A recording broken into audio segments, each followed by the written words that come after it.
ThamGയുടെ പുതിയൊരു വീഡിയോയിലേക്ക് വീണ്ടും സ്വാഗതം. ഇന്ന് നമ്മൾ ഡിസ്കസ് ചെയ്യാൻ പോകുന്നത് നെക്സ്റ്റ് സ്റ്റെപ്പ് ആണ്. സ്ക്രീൻ റൈറ്റിംഗിലെ നെക്സ്റ്റ് സ്റ്റെപ്പിനെ കുറിച്ചാണ്. ദാറ്റ് ഈസ്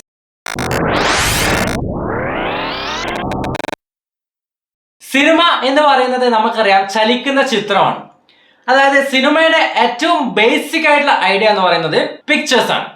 പക്ഷെ ആ പിക്ചർ മൂവിങ് ആണെന്നുള്ള ഡിഫറൻസ് മാത്രമേ ഉള്ളൂ. ഒരു സിനിമയുടെ തുടക്കം നമുക്കറിയാം എപ്പോഴും ഒരു കഥ കണ്ടുപിടിച്ച് അത് സ്ക്രിപ്റ്റ് ആക്കിയിട്ടാണ് സിനിമയുടെ തുടക്കം എന്ന് പറയുന്നത്. അപ്പോൾ ആ സ്ക്രിപ്റ്റ് എഴുതുന്ന സമയത്ത് അല്ലെങ്കിൽ കഥ നമ്മൾ ഡെവലപ്പ് ചെയ്യുന്ന സമയത്ത് തന്നെ നമ്മൾക്കുള്ളിലേക്ക് ഏറ്റവും കൂടുതൽ നമുക്ക് ഡെവലപ്പ് ചെയ്തെടുക്കാൻ പറ്റുന്ന അല്ലെങ്കിൽ നമ്മുടെ ഉള്ളിലേക്ക് വേണ്ട ഒരു കഴിവാണ് വിഷ്വലൈസേഷൻ എന്ന് പറയുന്നത്. കാരണം നല്ല രീതിയിലുള്ള ചിത്രങ്ങൾ നമ്മളുടെ മനസ്സിലുണ്ടെങ്കിൽ മാത്രമേ അതിനനുസരിച്ചുള്ള സ്റ്റോറി നമുക്ക് കിട്ടുകയുള്ളൂ. അത്തരത്തിൽ ആ സ്റ്റോറിയിലേക്ക് ആ വിഷ്വലൈസേഷൻ വരുമ്പോഴാണ് അതൊരു സ്ക്രിപ്റ്റ് ആകുന്നതും പിന്നീട് നല്ല രീതിയിലുള്ള ഒരു സിനിമയായിട്ട് മാറുന്നത്. ഇന്ന് എനിക്ക് തോന്നുന്നു പ്രസന്റ്ലി നമ്മളുടെ മോളിവുഡ് ഇൻഡസ്ട്രി അല്ല, ഒരു 90% നമ്മൾ എടുത്തു കഴിഞ്ഞാലും ഇത്തരത്തിലുള്ള ഒരു വിഷ്വലൈസേഷന്റെ കുറവാണ് പലപ്പോഴും നമ്മൾക്ക് നെഗറ്റീവ്ലി ഇമ്പാക്ട് ചെയ്യുന്നത്. അല്ലെങ്കിൽ ഓഡിയൻസിലേക്ക് നമ്മൾ വിചാരിച്ചത്ര റിസൾട്ട് കിട്ടാത്തതും ഇത്തരത്തിലുള്ള ഒരു വിഷ്വലൈസേഷന്റെ കുറവ് കൊണ്ട് തന്നെയാണ്. നല്ല രീതിയിലുള്ള സ്ക്രിപ്റ്റുകൾ ഉണ്ടാക്കുന്നില്ല, അല്ലെങ്കിൽ ജസ്റ്റ് എന്തെങ്കിലുമൊക്കെ തട്ടിക്കൂട്ടിയിട്ട് സ്ക്രിപ്റ്റ് ആക്കിയിട്ട് മേക്കിങ്ങിൽ കോൺസെൻട്രേറ്റ് ചെയ്യാം എന്നുള്ളൊരു കോൺസെപ്റ്റ് ആണ് ഇന്ന് പലരും ഫോളോ ചെയ്യുന്നത്. ബിഗിനേഴ്സ് ആയിട്ടുള്ള സ്ക്രീൻ റൈറ്റേഴ്സ് ആയാലും ഡയറക്ടേഴ്സ് ആയാലും എപ്പോഴും ശ്രദ്ധിക്കുന്നത് ഒരു മേക്കിംഗ് എന്ന് പറയുന്ന ആ ഒരു കോൺസെപ്റ്റിലാണ്. പക്ഷെ സ്ക്രിപ്റ്റ് റൈറ്റിംഗിൽ നമ്മൾ കോൺസെൻട്രേറ്റ് ചെയ്ത് കഴിഞ്ഞാൽ മാത്രമേ അത് നമ്മൾ മേക്കിങ്ങിലേക്ക് എത്തുമ്പോൾ നമ്മളുടെ ആ ഒരു റിസൾട്ട് അല്ലെങ്കിൽ എന്താണ് നമ്മൾ ഉദ്ദേശിക്കുന്ന കാര്യം എന്നുള്ളത് 100% ഓഡിയൻസിലേക്ക് എത്തുകയുള്ളൂ. അപ്പോൾ നേരത്തെ പറഞ്ഞ പോലെ തന്നെ സിനിമ എന്ന് പറയുന്നത് പിക്ചേഴ്സ് ആണ്. അതിന്റെ കൂടെ മ്യൂസിക് ഉണ്ട്, സൗണ്ട് എഫക്ട്സ് ഉണ്ട്, പിന്നെ ബാക്കിയുള്ള എഫക്ട്സുകളൊക്കെ ഉണ്ട്. പക്ഷെ ബേസിക്കലി സിനിമ എന്ന് പറയുന്നത് ചിത്രം തന്നെയാണ്, അല്ലെങ്കിൽ പിക്ചർ തന്നെയാണ്, അല്ലെങ്കിൽ വിഷ്വലൈസേഷൻ തന്നെയാണ്. ചില സിനിമകളൊക്കെ നമുക്ക് എടുത്തു നോക്കിക്കഴിഞ്ഞാൽ നമുക്ക് മനസ്സിലാവും. അതായത് സിനിമ തുടങ്ങി ചിലപ്പോൾ കുറെ സമയം കഴിഞ്ഞിട്ടായിരിക്കും ഫസ്റ്റത്തെ ഡയലോഗ് വരുന്നത്, അല്ലെങ്കിൽ ജസ്റ്റ് ഒരു മ്യൂസിക്, ഒരു BGM ചിലപ്പം വരുന്നത് പോലും കുറെ സമയം, അല്ലെങ്കിൽ ഒരു 3 മിനിറ്റ് ജസ്റ്റ്, അല്ലെങ്കിൽ ഒരു 5 മിനിറ്റ് കഴിഞ്ഞിട്ടൊക്കെയാണ് മ്യൂസിക് വരിക, അല്ലെങ്കിൽ ഒരു 4 മിനിറ്റ് ഒക്കെ കഴിഞ്ഞ് ആ ഒരു കുറെ സമയം കഴിഞ്ഞിട്ടായിരിക്കും ചിലപ്പോൾ ഒരു ഡയലോഗ് തന്നെ വരുന്നത്. എക്സാമ്പിൾ പറഞ്ഞുതരാം. നിങ്ങൾ ക്വയറ്റ് പ്ലേസ് എന്ന് പറയുന്ന ഒരു സിനിമ കണ്ടിട്ടുണ്ടോ? ഒരു ഹോളിവുഡ് സിനിമയാണ്. ആ സിനിമ എടുത്തു നോക്കിക്കഴിഞ്ഞാൽ നിങ്ങൾക്ക് മനസ്സിലാവും, ആ ഒരു പേര് സൂചിപ്പിക്കുന്നത് പോലെ തന്നെയാണ് ആ സിനിമയുടെ ഡയലോഗ്സ് എന്ന് പറയുന്നത് ഇല്ല. സത്യം പറഞ്ഞാൽ ഇല്ലാതെ തന്നെ നമുക്ക് പറയാം. കാരണം അത്തരത്തിലുള്ള സിറ്റുവേഷനാണ് ആ ഒരു സിനിമയിലൂടെ കടന്നു പോകുന്നത്. അപ്പൊ ആ ഒരു സിനിമ നിങ്ങൾ ജസ്റ്റ് ഒന്ന് എടുത്തു നോക്കിക്കഴിഞ്ഞാൽ നിങ്ങൾക്ക് മനസ്സിലാക്കാൻ പറ്റും, സിനിമയിൽ ഡയലോഗ്സ് ഇല്ല. പക്ഷെ നമ്മൾ ആ സിനിമയുടെ സൗണ്ട് മ്യൂട്ട് ആക്കിയിട്ട് അല്ലെങ്കിൽ BGM പോലും ഇല്ലാണ്ട് നമ്മൾ കണ്ടു കഴിഞ്ഞാലും എന്താണ് അവർ പറയുന്ന കാര്യം, അല്ലെങ്കിൽ എന്താണ് കമ്മ്യൂണിക്കേറ്റ് ചെയ്യാൻ ഉദ്ദേശിക്കുന്നത്, ആ ചിത്രം വഴി നമുക്ക് കൃത്യമായിട്ട് മനസ്സിലാക്കാൻ പറ്റും. അത് തന്നെയാണ് നമ്മൾ സിനിമയിൽ എപ്പോഴും ചെയ്യേണ്ട കാര്യം. ആ കാണിക്കുന്ന പിക്ചർ എന്താണോ അല്ലെങ്കിൽ വിഷ്വൽ എന്താണോ അത് ഓഡിയൻസിലേക്ക് കമ്മ്യൂണിക്കേറ്റ് ചെയ്യാൻ വേണ്ടി പറ്റണം. എപ്പോഴും സ്ക്രിപ്റ്റ് റൈറ്റിംഗിൽ നമ്മൾ ഓർത്തിരിക്കേണ്ട കാര്യമാണ് ഷോ ഡോണ്ട് ടെൽ. നമ്മൾ ഓഡിയൻസിലേക്ക് കാര്യങ്ങൾ പറഞ്ഞു കൊടുക്കുകയല്ല വേണ്ടത്, കാണിച്ചു കൊടുക്കുകയാണ് വേണ്ടത്. ജസ്റ്റ് ഒരു എക്സാമ്പിൾ ഞാൻ പറഞ്ഞുതരാം. നമ്മളുടെ ഏതെങ്കിലും ഒരു ക്യാരക്ടർ എടുക്കാം.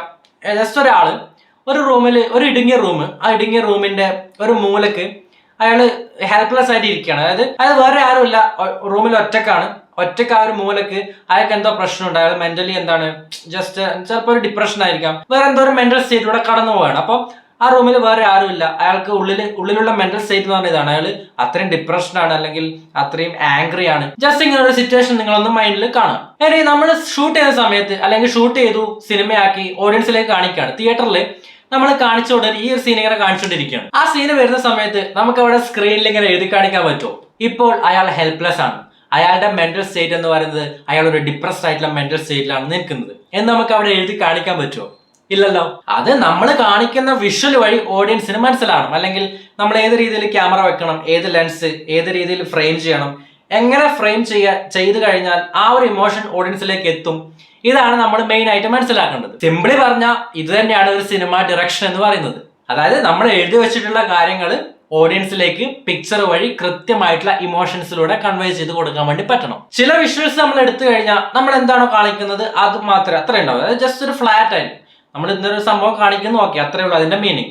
പക്ഷെ വേറെ ചില വിഷ്വൽസ് ഉണ്ട്, നമ്മൾ കാണിക്കുന്നത് എന്തായാലും അതിനപ്പുറത്തേക്ക് അതിനൊരു അർത്ഥം, വേറൊരു അർത്ഥ തലങ്ങൾ ഉണ്ടാകും എന്നൊക്കെ പറയുന്നില്ലേ, അത്തരത്തിലൊരു സെക്കൻഡ് മീനിങ് ഉണ്ടാകും, അല്ലെങ്കിൽ വേറൊരു അർത്ഥം അതിൻ്റെ ഉള്ളിലൂടെ നമുക്ക് ചിലപ്പം കണ്ടുപിടിക്കാൻ വേണ്ടി പറ്റുമായിരിക്കും. അത് സിംപിളി മനസ്സിലാക്കാൻ വേണ്ടി ഞാൻ ജസ്റ്റ് ഒരു എക്സാമ്പിൾ പറഞ്ഞുതരാം. ഈ ഒരു സിനിമയുടെ എക്സാമ്പിൾ ആണ്, പക്ഷെ ആ സിനിമ നിങ്ങൾ കണ്ടിട്ടുണ്ടോ എന്ന് എനിക്കറിയില്ല. കണ്ടിട്ടില്ല എന്നുണ്ടെങ്കിൽ ജസ്റ്റ് ഒന്ന് പോയി കാണാം, കാരണം അത്രയും നല്ലൊരു പടമാണ്. നമ്മുടെ ക്രിസ്റ്റഫർ നോളന്റെ പടമാണ്. മെമെന്റോ എന്ന് പറഞ്ഞിട്ട് 2000 ഇറങ്ങിയിട്ടുള്ള ഒരു പടമുണ്ട്. നമ്മളുടെ സൂര്യയുടെ ഗജനി എന്ന് പറഞ്ഞ സിനിമയുണ്ടല്ലോ, ആ സിനിമയ്ക്കൊക്കെ ഇൻസ്പയർ ആയിട്ടുള്ള ഒരു സിനിമയാണ് ഈ സിനിമ. അതായത് ഈ മെമെന്റോ എന്ന് പറയുന്നതാണ്. അന്ന് ഡയറക്ടറോടൊക്കെ പറഞ്ഞിട്ടുണ്ടായിരുന്നത് നോൺ ലീനിയർ, അതായത് സാധാരണ ഒരു പ്ലെയിൻ ആയിട്ടുള്ള സ്റ്റോറി അല്ല, ഒരു പ്ലെയിൻ ആയിട്ടുള്ള സ്റ്റോറീനെ അദ്ദേഹം പറഞ്ഞിട്ടുള്ള വഴി എന്ന് പറയുന്നതാണ് അതിലേറ്റവും ഇമ്പോർട്ടന്റ് ആയിട്ട് നമ്മൾ ഹൈലൈറ്റ് ആയിട്ട് കാണേണ്ടത്. ആ ഒരു സിനിമയിലെ ഈ ഒരു സീൻ ജസ്റ്റ് നിങ്ങളൊന്ന് നോക്കുക. ഈ സിനിമ 2 പാർട്ടായിട്ടാണ് പറയുന്നത്. അതായത് ഒന്ന് ഫ്ലാഷ് ബാക്കും രണ്ടാമത്തത് പ്രസന്റും. ഈ ഒരു ഫ്ലാഷ് ബാക്കിന്റെ പോർഷൻ എന്ന് പറയുന്നത് സാധാരണ രീതിയിൽ ഫ്രണ്ടിലോട്ടാണ് കഥ പറഞ്ഞു പോകുന്നതെങ്കിൽ പ്രസന്റ്ലി നടക്കുന്ന കാര്യം, അതായത് ഇപ്പൊ നടക്കുന്ന കാര്യം, ആ ഒരു പോർഷൻ പറയുന്നത് റിവേഴ്സ് ഓർഡറിലാണ്, അല്ലെങ്കിൽ ബാക്ക്വേർഡ് ഓർഡറിലാണ്. It's the 2 part of the same story where one part is moving forward and the other part is moving backward. അതേപോലെ തന്നെ ഈ ഫ്ലാഷ് ബാക്ക് എന്ന് പറയുന്ന പോർഷൻ കംപ്ലീറ്റ്ലി ബ്ലാക്ക് ആൻഡ് വൈറ്റിലാണ് പറയുന്നതെങ്കിൽ പ്രസന്റ്ലി നടക്കുന്ന സംഭവങ്ങൾ കളറിലാണ് പറയുന്നത്. ഈ 2 പോയിന്റും ഇന്റർസെക്ട് ചെയ്യുന്ന ഒരു പോർഷൻ ഉണ്ട്. ആ ഒരു പോർഷൻസിൽ വെച്ചുകൊണ്ട് ഈ ബ്ലാക്ക് ആൻഡ് വൈറ്റ് സ്റ്റോറി ഉണ്ടല്ലോ അത് കളറിലേക്ക് മാറുകയാണ് ചെയ്യുന്നത്. അതാണ് ഞാൻ നേരത്തെ കാണിച്ച എക്സാമ്പിൾ നിങ്ങൾ കണ്ടത്. ഈ ഒരു സംഭവം ഓഡിയൻസിലേക്ക് വിഷ്വൽസ് വഴി കാണിക്കുന്നത് ഒരു മെറ്റഫർ അല്ലെങ്കിൽ ഒരു വിഷ്വൽ മെറ്റഫർ യൂസ് ചെയ്തുകൊണ്ടാണ്. അതെന്താന്ന് വെച്ച് കഴിഞ്ഞാൽ ഇപ്പൊ നിങ്ങൾ കാണുന്ന പോലെ തന്നെ ആ ഒരു ഫോട്ടോ ബ്ലാക്ക് ആൻഡ് വൈറ്റിൽ നിന്ന് കളറിലേക്ക് മാറുകയാണ്. അപ്പൊ ഇതാണ് ഒരു വിഷ്വലൈസേഷന്റെ ഇമ്പോർട്ടൻസ് എന്ന് പറയുന്നത്. സിനിമകളിൽ നമ്മളെ എത്രത്തോളം വിഷ്വലൈസേഷൻ ഇമ്പോർട്ടൻസ് എന്നുള്ളത് ഇത്തരത്തിലുള്ള എക്സാമ്പിൾസ് നിങ്ങൾക്ക് പറയുമ്പോൾ മനസ്സിലായിട്ടുണ്ടാവും ഞാൻ വിചാരിക്കുന്നു. ഓക്കെ, നെക്സ്റ്റ് നമ്മൾ നോക്കാൻ പോകുന്നതാണ് ഹൗ ടു ഡെവലപ്പ് വിഷ്വലൈസേഷൻ. ഈ വിഷ്വലൈസേഷൻ ഡെവലപ്പ് ചെയ്തെടുക്കുക എന്ന് പറയുന്നത് നമ്മൾക്കൊരു ഗൈഡ് ലൈൻ വെച്ചുകൊണ്ട് ഓക്കെ ഇന്നൊരു സംഭവം ഞാൻ പറഞ്ഞുതരാം, അത് നിങ്ങൾക്ക് കേട്ട് കഴിഞ്ഞാൽ അത് നിങ്ങൾ ഫോളോ ചെയ്ത് കഴിഞ്ഞാൽ നിങ്ങൾക്ക് തീർച്ചയായിട്ടും വിഷ്വലൈസേഷൻ ഡെവലപ്പ് ചെയ്യാൻ പറ്റും എന്നൊരു ഡെഫിനറ്റ് ആയിട്ട് ഒരു ട്രിക്ക് ഒന്നുമില്ല വിഷ്വലൈസേഷൻ ഡെവലപ്പ് ചെയ്യാൻ വേണ്ടി. അത് നമ്മളുടെ ഉള്ളിലെ തന്നെ ക്രിയേറ്റിവിറ്റിക്ക് അനുസരിച്ച്, നമ്മൾ തിങ്ക് ചെയ്യുന്നതനുസരിച്ച്, നമ്മൾ ചിന്തിക്കുന്നതനുസരിച്ച്, നമ്മൾ അതിനുവേണ്ടി സമയം സ്പെൻഡ് ചെയ്ത് അതിനെക്കുറിച്ച് ആലോചിച്ച് സ്പെൻഡ് ചെയ്യുന്ന സമയത്ത് ഓട്ടോമാറ്റിക്കലി നമ്മുടെ ഉള്ളിലേക്ക് വിഷ്വലൈസേഷൻസ് വരും.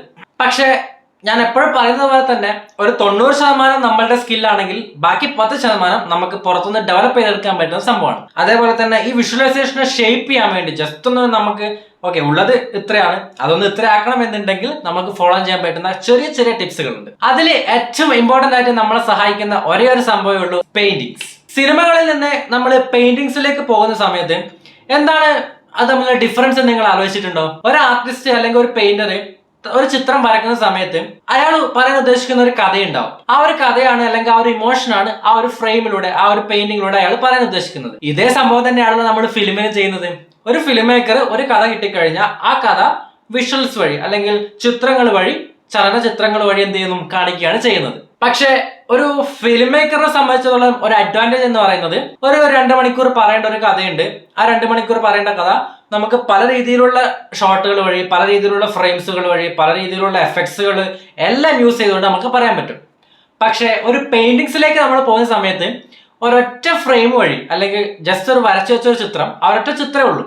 ആ ഒരൊറ്റ ചിത്രം വഴി എന്ത് ചെയ്യണം, ഈ ഒരു കംപ്ലീറ്റ് ആയിട്ടുള്ള എന്താണ് ഉദ്ദേശിക്കുന്നത്, ഇപ്പൊ വരച്ച ആൾ എന്താണ് ഉദ്ദേശിക്കുന്നത്, ആ ഇമോഷൻ അല്ലെങ്കിൽ അതിലൂടെ പറയാൻ ഉദ്ദേശിച്ച കഥ എന്താണ്, അതിലെ നമ്മളുടെ സബ്ജക്ട്സ് എന്താണ്, സബ്ജക്ട്സിന് മറ്റുള്ളതുമായിട്ടുള്ള റിലേഷൻ എന്താണ്, ഇതൊക്കെ ഒരു ഓഡിയോ ഇല്ലാതെ, ടൈറ്റിൽ ഇല്ലാതെ, ഒന്നിൽ കൂടുതൽ ഫ്രെയിംസ് ഇല്ലാതെ ആ ഒരൊറ്റ ചിത്രത്തിലൂടെ നമ്മൾ പറയണം. ഇതാണ് ഒരു പെയിന്റിങ്സും ഒരു സിനിമയും തമ്മിൽ, അല്ലെങ്കിൽ ഒരു പെയിന്റർ അല്ലെങ്കിൽ ഒരു ആർട്ടിസ്റ്റും ഫിലിം മേക്കറും തമ്മിലുള്ള ഡിഫറൻസ്. നമ്മളിപ്പോ പറഞ്ഞുകൊണ്ടിരിക്കുന്ന ഈ വിഷ്വലൈസേഷൻ എന്ന് പറയുന്ന കോൺസെപ്റ്റിന്റെ എല്ലാ ആസ്പെക്ട്സുകളും യൂസ് ചെയ്തുകൊണ്ട് വേണം ഒരു പെയിന്റർ ഒരു ചിത്രം കംപ്ലീറ്റ് ആക്കാൻ. അതുകൊണ്ട് തന്നെ നിങ്ങൾക്ക് വിഷ്വലൈസേഷൻ വർദ്ധിപ്പിക്കണം എന്നുണ്ടെങ്കിൽ നിങ്ങൾക്ക് ചെയ്യാൻ പറ്റുന്ന ചെറിയൊരു ടിപ്സ് മാത്രമാണ് എന്ത്, അനലൈസിങ് ദ പിക്ചേഴ്സ്. അതായത് വേൾഡ് ക്ലാസ് ആയിട്ടുള്ള ഫേമസ് ആയിട്ടുള്ള ആർട്ടിസ്റ്റുകൾ വരച്ച ചിത്രങ്ങൾ ഉണ്ടാകും. ലിയോണാർഡോ ഡാവിഞ്ചി, അതുപോലെ തന്നെ പിക്കാസോ, ഇങ്ങനെയുള്ള വേൾഡ് ക്ലാസ് ആയിട്ടുള്ള ഫേമസ് ആയിട്ടുള്ള റെംബ്രൻറ്റ് പെയിന്റിങ്സ്, ഇത്തരത്തിലുള്ള ആർട്ടിസ്റ്റുകൾ വരച്ചിട്ടുള്ള ചിത്രങ്ങൾ അത് നിങ്ങൾ ജസ്റ്റ് ഒന്ന് അനലൈസ് ചെയ്ത് നോക്കുക. അതിൽ നിങ്ങൾക്ക് എന്തൊക്കെ കിട്ടുന്നുള്ളത് നോക്കുക. അതായത് ഒരു ചിത്രം എടുത്തു കഴിഞ്ഞാൽ അതിൽ നിന്ന് എന്തൊക്കെ നിങ്ങൾക്ക് കാര്യങ്ങൾ മനസ്സിലാക്കാൻ പറ്റും, ആ ഒരു ചിത്രത്തിൽ നിന്ന് എന്തൊക്കെ സ്റ്റോറീസ് നിങ്ങൾക്ക് കിട്ടുന്നുണ്ട്, അത് കാണുന്ന സമയത്ത് അതിലുള്ള ഇമോഷൻ എന്താണ്, സന്തോഷമാണോ സങ്കടമാണോ, അതല്ല അതിലുള്ള ആക്ടേഴ്സ് അല്ലെങ്കിൽ അതിലുള്ള ക്യാരക്ടേഴ്സ് എന്തൊക്കെയാണ്, അവരെങ്ങനെയാണ് ഫ്രെയിം ചെയ്തിട്ടുള്ളത്, അതിലുള്ള ലൈറ്റിംഗ് എന്താണ്, ഇങ്ങനെയുള്ള ഒരുപാട് കാര്യങ്ങൾ നമുക്ക് പിക്ചേഴ്സ് അനലൈസ് ചെയ്യുന്ന വഴി കിട്ടും. അവിടെ ഒരു കോമ്പോസിഷൻ ഉണ്ടാവും, ഒരു ആംഗിൾ ഉണ്ടാവും, ഒരു ഷോർട്ട് സൈസ് ഉണ്ടാവും, ഒരു ഫ്രെയിമിംഗ് ഉണ്ടാവും, ലൈറ്റിംഗ് ഉണ്ടാവും, കളർ ഉണ്ടാവും. ഇങ്ങനെ നമ്മളുടെ വിഷ്വൽ ലാംഗ്വേജിന്റെ എല്ലാ ആസ്പെക്ട്സുകളും ഒരൊറ്റ ഫ്രെയിമിലൂടെ കാണിക്കുന്നതാണ് ഒരു പെയിന്റിംഗ്. അപ്പോൾ പെയിന്റിങ്സ് നിങ്ങൾ അനലൈസ് ചെയ്യാൻ വേണ്ടി ശ്രമിക്കുക, അല്ലെങ്കിൽ വേൾഡ് ക്ലാസ് ആയിട്ടുള്ള ഫേമസ് ആയിട്ടുള്ള പെയിന്റിങ്സുകൾ ജസ്റ്റ് ഒന്ന് ഡൗൺലോഡ് ചെയ്തെടുക്കുക, എന്നിട്ട് ഒരു 10 മിനിറ്റ് അത് തന്നെ നോക്കിയിരിക്കുക. ഇതേപോലെ തന്നെ വിഷ്വലൈസേഷനെ നിങ്ങൾക്ക് ജസ്റ്റ് ഒന്ന് ഇമ്പ്രൂവ് ചെയ്യാൻ വേണ്ടി അല്ലെങ്കിൽ ഇംപ്രവൈസ് ചെയ്യാൻ വേണ്ടി യൂസ് ചെയ്യാൻ പറ്റുന്ന വേറൊരു സംഭവമാണ്, നിങ്ങൾ സ്ക്രിപ്റ്റ് എഴുതുന്ന സമയത്ത് അല്ലെങ്കിൽ കഥ എഴുതുന്ന സമയത്ത് ഡയലോഗ്സ് ഇല്ലാതെ ജസ്റ്റ് ഒന്ന് എഴുതാൻ വേണ്ടി ശ്രമിക്കുക. അതായത് കൂടുതൽ ഡയലോഗുകൾ എഴുതാതെ എന്താണോ ക്യാരക്ടറിന് പറയാനുള്ളത് അത് എങ്ങനെയൊക്കെ നമുക്ക് ഡയലോഗ്സ് ഇല്ലാതെ പറയാൻ വേണ്ടി പറ്റും, അത് ജസ്റ്റ് ഒന്ന് ചിന്തിച്ചു നോക്കുക. It is one of the best way to practise visualisation. ഇപ്പൊ പറഞ്ഞതുപോലെ സൈലന്റ് ആയിട്ടുള്ള ഷോട്ടുകളും സൈലന്റ് ആയിട്ടുള്ള സീനുകളും എഴുതുന്നത് വഴി കൃത്യമായിട്ട് എങ്ങനെ കാര്യങ്ങൾ പ്രസന്റ് ചെയ്യണം എന്നുള്ള ഒരു ഐഡിയ നമ്മൾക്കുള്ളിലേക്ക് കിട്ടും. ഇതാണ് വിഷ്വൽ ലാംഗ്വേജ് എന്ന് പറയുന്നത്. ഓക്കെ ഗൈസ്, അപ്പോൾ ഈ വീഡിയോയിൽ ഞാൻ ഇത്ര പറയുന്നുള്ളൂ. ജസ്റ്റ് എന്താണ് വിഷ്വലൈസേഷൻ എന്നുള്ളത് മാത്രം ഞാൻ പറഞ്ഞിട്ടുള്ളൂ. വിഷ്വൽ ലാംഗ്വേജ് എന്ന് പറഞ്ഞിട്ട് വേറെ തന്നെ ഒരു ടോപ്പിക് നമുക്ക് കുറച്ചും കൂടി മുന്നോട്ടേക്ക് പോകുന്ന സമയത്ത് പഠിക്കാനുണ്ട്. അതിൽ ഡീറ്റെയിൽ ആയിട്ട് നമ്മൾ എല്ലാ കാര്യങ്ങളും പറയും. കോമ്പോസിഷനും ആംഗിളും കളറും ടോണും ബാക്കിയുള്ള എല്ലാ സംഭവങ്ങളും, വിഷ്വൽ മെറ്റഫേഴ്സ്, നമ്മളിപ്പോ പറഞ്ഞതുപോലെ വിഷ്വൽ മെറ്റഫേഴ്സും ഇങ്ങനെയുള്ള എല്ലാ കാര്യങ്ങളും വിഷ്വൽ ലാംഗ്വേജ് ഓഫ് സിനിമാറ്റോഗ്രഫി എന്ന് പറഞ്ഞിട്ട് നമ്മൾ സെപ്പറേറ്റ് ആയിട്ടൊരു ടോപ്പിക് ഉണ്ട്. അത് വരുന്ന ദിവസങ്ങളിൽ ഞാൻ വീഡിയോ പോസ്റ്റ് ചെയ്യും. ഈ ഒരു സെക്ഷനിൽ അപ്പോൾ നമ്മൾ എങ്ങനെ വിഷ്വലൈസേഷൻ ചെയ്യണം അല്ലെങ്കിൽ എന്താണ് വിഷ്വലൈസേഷന്റെ ഇമ്പോർട്ടൻസ് എന്നുള്ളതാണ് മെയിൻ ആയിട്ട് പറഞ്ഞിട്ടുള്ളത്. പറഞ്ഞ കാര്യങ്ങൾ ജസ്റ്റ് ഒന്ന് ഓർത്ത് വെക്കുക. ഈ കാര്യങ്ങളൊക്കെ നിങ്ങൾ നെക്സ്റ്റ് ഒരു പ്രൊജക്ട് ചെയ്യുന്ന സമയത്ത് ഈ ഒരു കാര്യങ്ങളും കൂടി ജസ്റ്റ് ഒന്ന് ഓർത്തുകൊണ്ട് ഒന്ന് ശ്രമിച്ചു നോക്കുക. അപ്പൊ എന്തെങ്കിലുമൊക്കെ മാറ്റങ്ങൾ ഉണ്ടാകുന്നുണ്ടെങ്കിൽ എനിക്ക് അത്ര വേണ്ടു. സോ ഗൈസ്, വീഡിയോ ഇഷ്ടപ്പെട്ടിട്ടുണ്ടെങ്കിൽ നിങ്ങൾ ലൈക്ക് ചെയ്യുക, വീഡിയോ ഇഷ്ടപ്പെട്ടിട്ടുണ്ടെങ്കിൽ ഡിസ്ലൈക്ക് ചെയ്യുക. ഫ്രണ്ട്സിനും ഫാമിലീസിനും ബാക്കി നിങ്ങളുടെ സിനിമ പ്രാന്തന്മാരായിട്ടുള്ള എല്ലാ ചങ്ങായിമാർക്കും വീഡിയോ ഷെയർ ചെയ്ത് കൊടുക്കുക. ഇത്തരത്തിലുള്ള എല്ലാ ടിപ്സുകളും കാര്യങ്ങളും ഡീറ്റെയിൽ ആയിട്ട് ഫിലിം മേക്കിങ്ങിനെ കുറിച്ച് അറിയണമെന്നുണ്ടെങ്കിൽ ചാനൽ സബ്സ്ക്രൈബ് ചെയ്യുക. കഴിഞ്ഞിട്ടില്ല ഗൈസ്, നെക്സ്റ്റ് വീഡിയോയില് നമ്മൾ എന്താണ് ഒരു സ്ക്രിപ്റ്റിന്റെ സ്ട്രക്ചർ എന്നുള്ളത് ഡീറ്റെയിൽ ആയിട്ട് നമ്മൾ ഡിസ്കസ് ചെയ്യും. അതായത് എങ്ങനെ സ്ക്രിപ്റ്റ് എഴുതണം, എങ്ങനെ സ്ട്രക്ചർ ചെയ്യണം, എങ്ങനെയൊക്കെ നമ്മളത് പ്ലാൻ ചെയ്യണം എന്നുള്ളതൊക്കെ നെക്സ്റ്റ് വീഡിയോയിൽ പറയാം. കൂടുതൽ പറഞ്ഞ് വീഡിയോ ലെങ്ത് ആക്കണ്ടല്ലോ അല്ലെ. നിങ്ങൾക്ക് എന്തെങ്കിലുമൊക്കെ നിർദ്ദേശങ്ങൾ തരാനുണ്ടെങ്കിൽ കമന്റ് ബോക്സ് വഴി എന്നെ അറിയിക്കുക. അതുപോലെ തന്നെ നമ്മളിപ്പോ പറഞ്ഞതുപോലെ വിഷ്വലൈസേഷൻസ് എന്ന് പറഞ്ഞ് നമ്മൾ മെറ്റഫർ എന്നൊക്കെ പറഞ്ഞ ഒരുപാട് കാര്യങ്ങൾ പറഞ്ഞിട്ടുണ്ടായിരുന്നു. ഇതുപോലെ നിങ്ങൾ കണ്ടിട്ടുള്ള ഏതെങ്കിലും ഒരു സിനിമകളിൽ ഇത്തരത്തിലുള്ള സംഭവങ്ങൾ നിങ്ങൾ ശ്രദ്ധിച്ചിട്ടുണ്ടെന്നുണ്ടെങ്കിൽ അത് കമന്റ് ബോക്സ് വഴി അറിയിക്കുക. ബാക്കി എല്ലാവർക്കും കൂടി അത് അറിഞ്ഞോട്ടെ. പുതിയൊരു വീഡിയോ ആയിട്ട് വീണ്ടും വരുന്നവരേക്കും this is goodbye from ThamG and cut.